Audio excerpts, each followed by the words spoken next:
Dear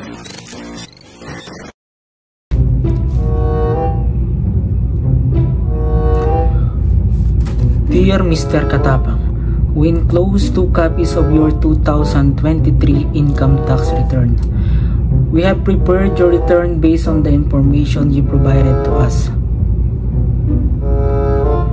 Please mail 1 copy of the return to Canada Revenue Agency or CRA in the enclosed pre-addressed envelope on or before April 30, 2024. The second copy is for your records. Your return shows a refund of $2,071.95. Wow. $2,000, 71.95. Please sign the following forms on your CRA copy of the return. The certification section on the last page of the T1 return.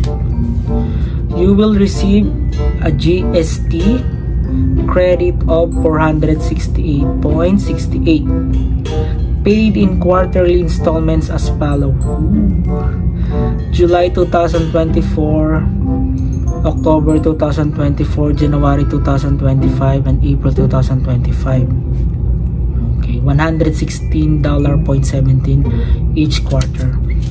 You will receive a climate action incentive payment of $849.20 payable in quarterly installment of $212.30 in April, July, and October 2024 and in January 2025. Ang laki! Oh my God. Bawing-bawi ko yung tax ko dito na binabayad sa kanila talaga. Oh. 2,071.95. Tapos may GST pa ako makukuha ng 464.68 and meron pa akong makukuha na calamity action incentive payment 849.20. Wow. Almost nasa 3,500 more than. Saya. Thank you, Lord.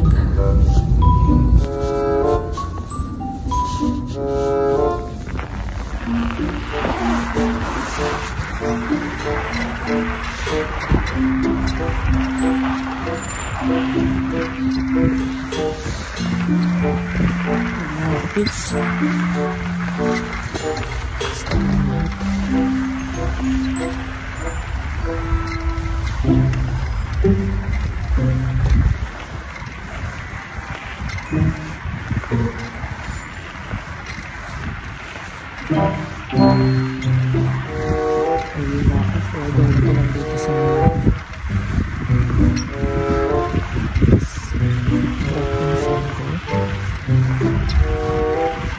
so nag-file ako ng tax.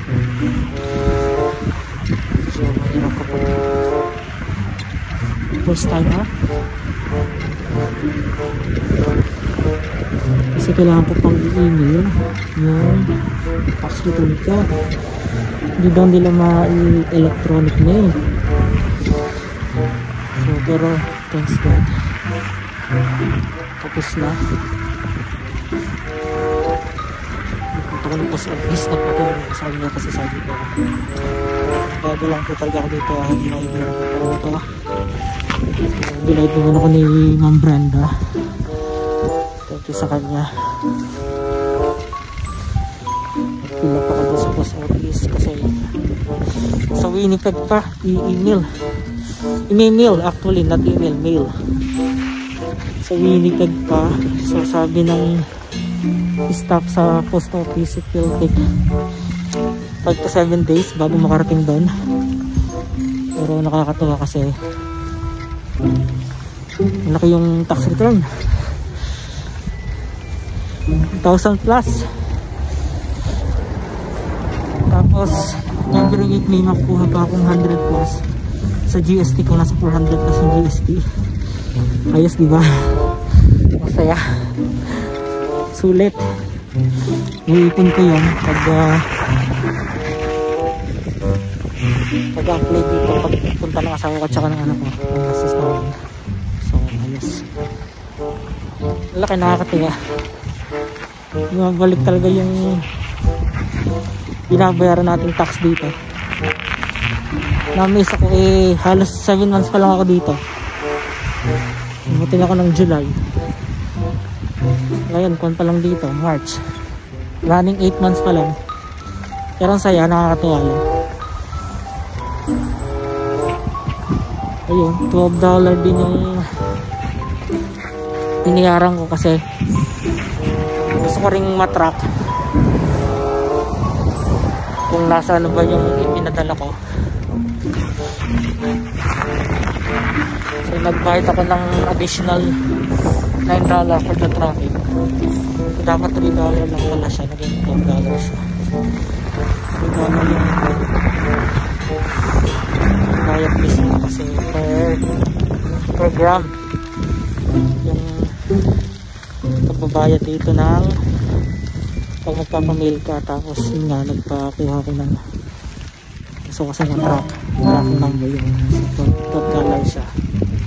Siyempre malaki-laki ng account yun, diba? Masaya, worth it.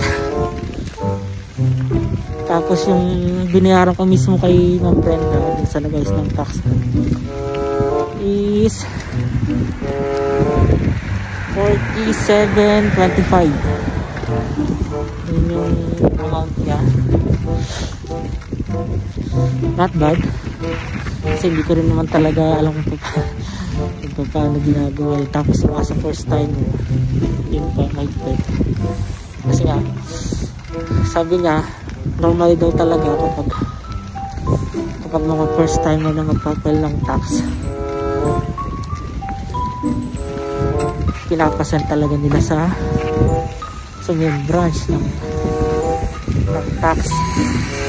Hindi nila ma-file electronically. So by the next time na magpapal ako, by the next siguro okay na siya. Ngayon lang talaga kasi ng first time na lang. Wala pa rin ako sa taon sa Canada. Pero malaki na pa rin nakuha ko. Nakakatuwa din. 2,000 plus. Mamaya rin papakita ko sa inyo. Rin ko sa inyo. Ang magkano siya. Ay, sipin pala yun.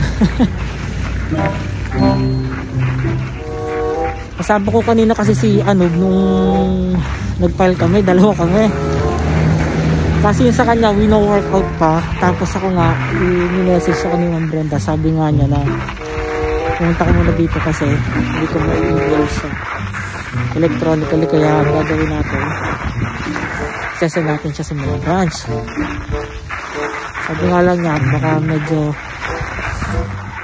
week or more than a week ito makukuha yung pera.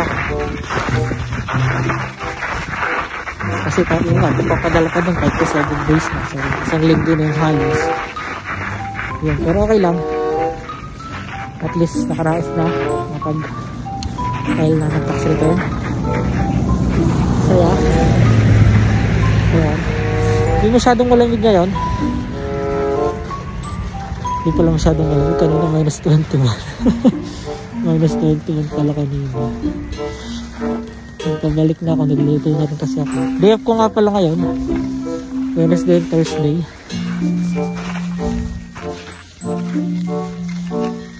Kala na magkasa ko dito, maaga pa naman. Sana Wednesday and Thursday na rin din lagi ang off ko. Kasi favor sa akin yung may mga nakakasabay ako pag may gusto ko pumunta ng Edmonton yun. Di sinani nung noon, nakakasabay ako sa kanila. Baka mga kayo, ganun. Ayun, tapos yun nga, message ko na lang siguro si ano, na ito salita, na nauna na ako sa kanya. Kasi dapat sabay kaming babalik eh. Pumunta kami doon ng mga around 10. 9 yung start niya ni Ma'am Brenda na natanggap ng mga application ng tax. Hanggang 9 AM to 3 PM siya. Tapos every Wednesday lang. So ito yung first Wednesday na nandito siya.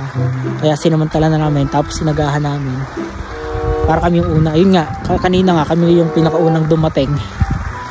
Yun, tapos tinanong, basic lang, tinanong lang yung birthday ko, tapos yung address, tapos PO Box, tapos ilang months or years na ba ako nag-stay dito sa Canada. Yun lang naman yung tinanong niya. Tapos afterwards sabi niya i-message na kami kapag okay na. Yung sa work ko kasi nanggaling pa sila ng Ontario, kaya medyo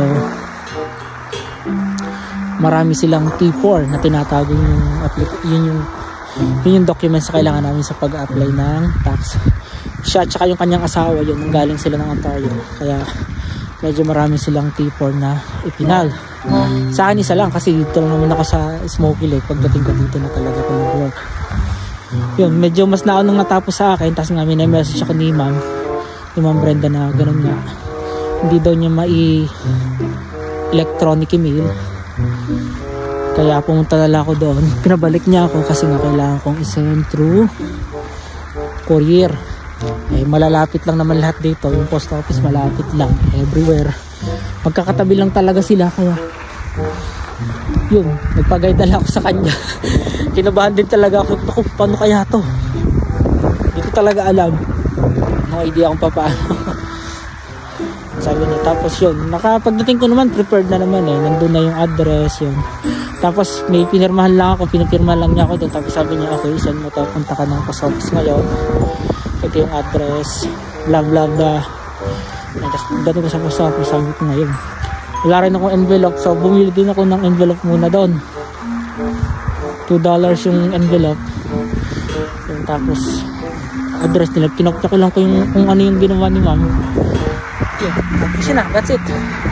Buti makakon din yung stop kasi mali pa yung nilagay kong postal code, 3MC 3M3 pala. Buti nakita niya, tapos nahanap siguro niya, tinanong niya sa akin kung, sabi niya oh, tapos dinobot ko, 3M3 nga sir. So yun, okay na, waiting na lang. Medyo malaki-laki, 2,000 plus, oh my god, parang almost 3,000, malapit na mag 3,000. Oh, almost pala kasi yung GST ko rin pala sinama, nasa 500 plus, almost 3,000 plus pala. Tapos may calamity pa sila sa weather, kasama din, nakakatuwa yung kasi nga winter dito, medyo matindi yung winter. Meron din silang budget para doon sa amin, galing mo. Worth it. Siguro mga 3,000 plus. Papakita ko sa inyo, binidyohan ko kasi kung yung pinilapang ko. Tapos yung iba, syempre hindi naman lahat may papakita sa inyo kasi nga, syempre yung mga SIN number yun, medyo sensitive yun, personal lang talaga dapat. Pero binidyohan ko kanina kung paano yung ginawa ko. Oh, saya, worth it. Yung sinabi niya sa akin na ito yung amount na makukuha, oh, tinignan ko, really, I'm so happy. I'm so flattered. Worth it talaga yung katoyan, yung binabayaran mong tax dito, worth it. Babalik talaga sa'yo, promise. Kung binabayad mo, malaki man, even yung mga grocery mo, mga GST mo, babalik sa'yo yun.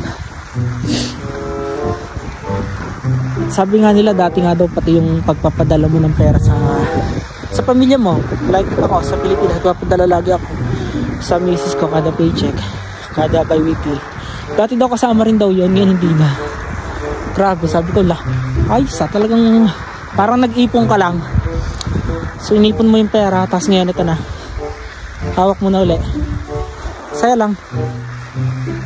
Saktong sakto pa naman, day off ko, Miyerkules, tapos first day ng ni Ma'am Brenda doon. So yun, everything goes well, everything goes smooth, thank you Lord. I-update ko na lang ulit kayo sa mga susunod na weeks siguro sa update, kasi it will take time din bago makarating sa Winnipeg. Siyempre na-process pa nila yun, pero at at least may aasahan tayo. Yun.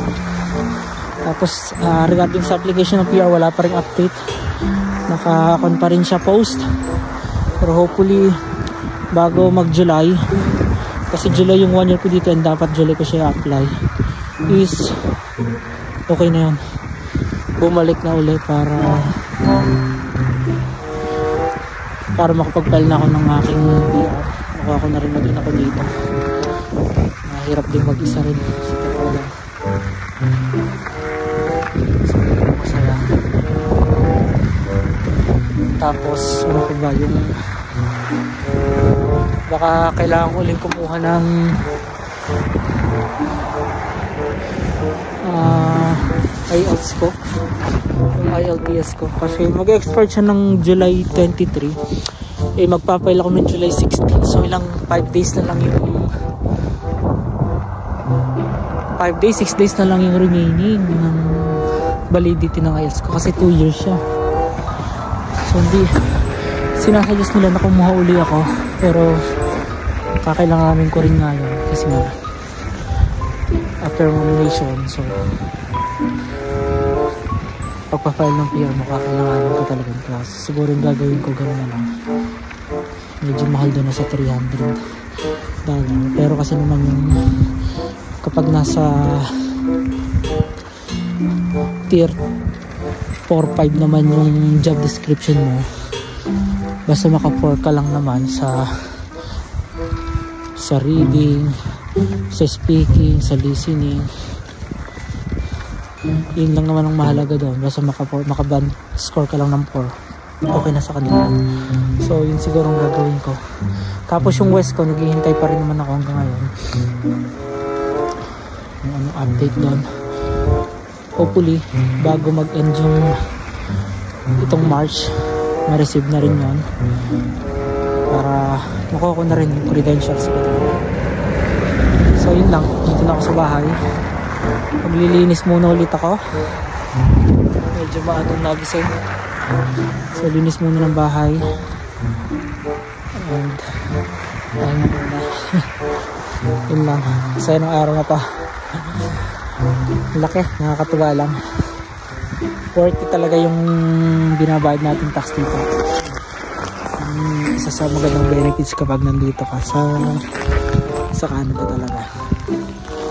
Nakita kong ganda talaga. Parang nag-ipon ka lang tapos balik din, diba? Lamig. Nag-jogging pants ako pero walang walang boxer man lang pambira.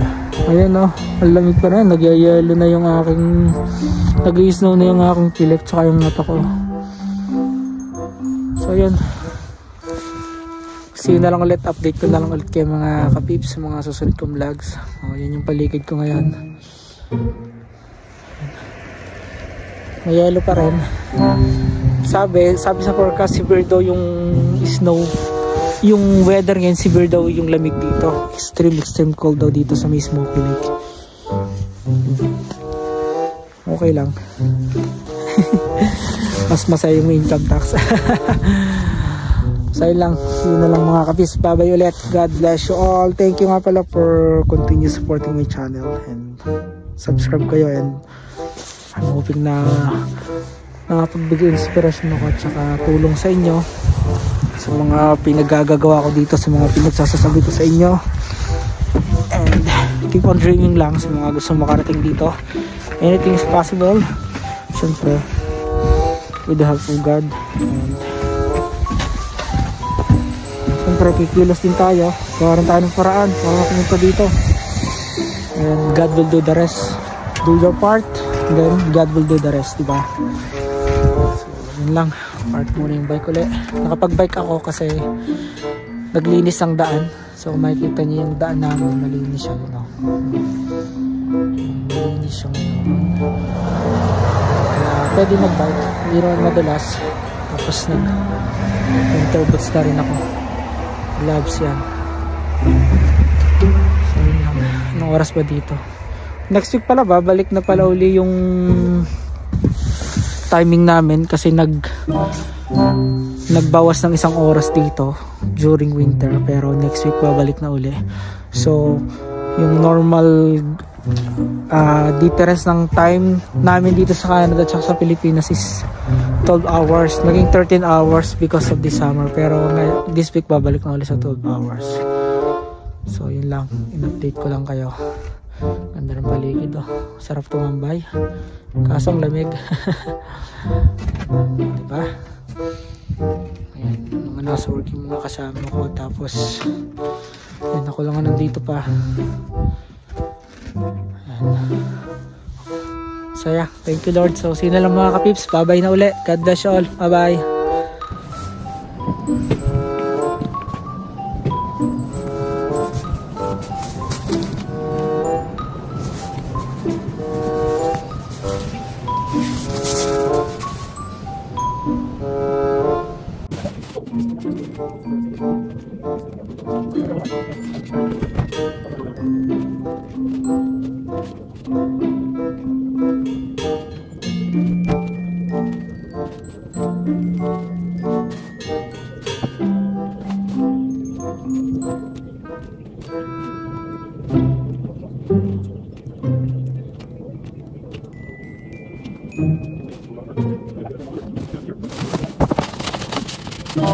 Thank you.